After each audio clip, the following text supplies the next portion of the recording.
Hi, this is Mark at learnhowtogarden.com, and in today's episode of the 10-Minute Gardener I'm going to be talking to you about one of the lesser grown tubers from South America, and that's this beauty behind me, and it's OCA. If you're not already subscribed to us on Learn How to Garden, there is a link below this video. All it will cost you is your email address, and that means that we can let you know every single time we put up a film, and also it means you get access to our free monthly newsletter. OCA. OCA, not to be confused with okra. It's a tuber from the Andes. It's similar in some respects to a potato in that it grows underground, but it doesn't suffer from blight. And I think that's really great, isn't it? No potato blight to worry about. This went into the ground in about March time. So they are smaller than potatoes. And the other thing that's really important is to remember that the tubers swell really in the last 6 weeks of growing. So this has got to stay in the ground till the first frosts. It smothers a lot of weeds. Once it's in the ground, it looks after itself to all intents and purposes. And what's really interesting is that these leaves you can actually eat. You can add them to salads. They've got a slight lemony tang to them. And what's interesting about that is that the tubers themselves also have a very mild lemony tang. You can mash them like you would potatoes, you can roast them like you would potatoes, but they are much smaller. And we'll be harvesting these after the first frost, and I'll be showing you one or two things to do with OCA. They come in various colours and various different types. My favourite, purely for the name, is called Dylan Keating's Brother, that arrived to me via the Real Seed Company, and they got it from Dylan Keating himself, who was sent it from Peru by his brother, which is a great way to acquire a name, isn't it? It's growing in a normal no-dig bed. The tubers themselves were planted about 10 inches to a foot apart on a square. And they've literally just been hand weeded and allowed to grow. There's no lime added to this bed, there's no calcified seaweed added to this bed because they do prefer a slightly more acidic soil. It has been one of the most stress-free crops that I've ever grown. And it's the sort of thing that really can make your dinner party stand out of it as being very, very different. So we're now with the OCA. It's the 1st of December, and you should probably see from my breath and the tops of this, we've got our first really hard frost. Don't panic.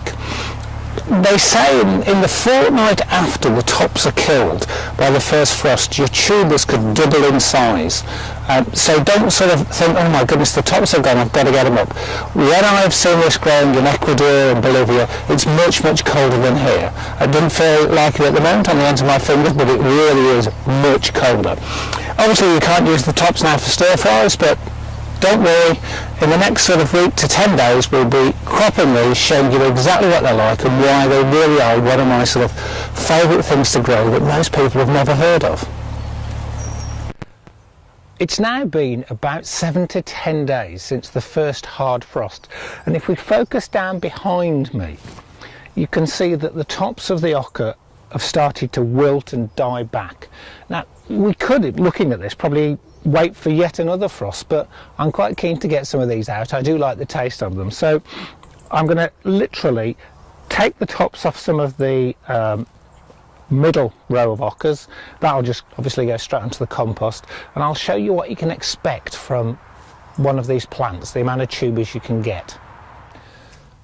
I know it's a daft thing to say, but when you're cropping tubers like this, something small like this hand spork is much better than getting right in there with a big fork. You'll tend to sort of damage a lot of these tubers. So it just very easily pulls off the top, and as you can sort of see, you've got these very thick, almost like sort of watercress roots. And what we're after are these beauties. This is an OCA tuber. Now this could have been the most popular tuber we eat as opposed to potatoes, if that's what they'd have brought back first from South America.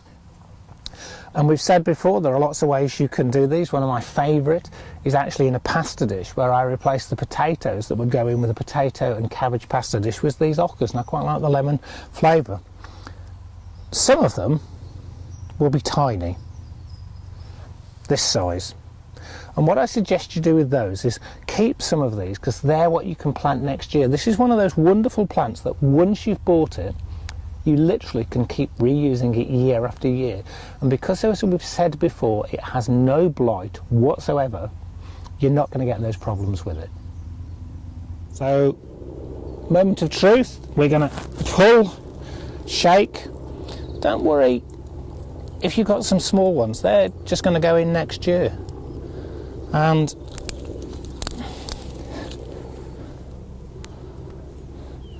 they're sort of like tiny new potato size, which is great really, because all we're going to do is gently scrub these to clean them, and then you can very gently steam or boil them. Obviously something likes them. I suspect my pet mole has been eating some of these. They're not going to be the heaviest cropping plant in your garden, but they are going to be something that you're not going to be able to buy. It's something you're not going to be able to get anywhere else. And I'll just wash these so you can see how iridescent they are. So we've dug up a couple of plants. We haven't got all of the OCA out yet. We've just washed these in the freezing cold water but you can see how easy they are to clean. This is just literally wishing them from side to side. And they are very similar in size to small new potatoes. Simple to grow, beautiful to look at. I mean, there's an iridescence about this that's just fantastic, isn't there? You're not going to see them in the shops. Worth a place in your garden, really is. As easy as potatoes without any of the associated problems whatsoever. So that's one of my, if you're going to try something new and unusual next year, OCA is one of the things to try. You really won't be disappointed. The main trick that I've found is 7 to 10 days minimum after the frost has hit the top of the plant. If you're prone to early frosts, you can put fleece on. My garden helper is just arriving. We have 2 or 3 robins down on the allotment, and they seem just to know when you're digging stuff up. I suppose it brings everything to the surface, doesn't it? Anyway, that's Mark, and the second week of December, saying thanks a lot for watching Learn How to Garden, and I hope you're enjoying the festive season. Bye.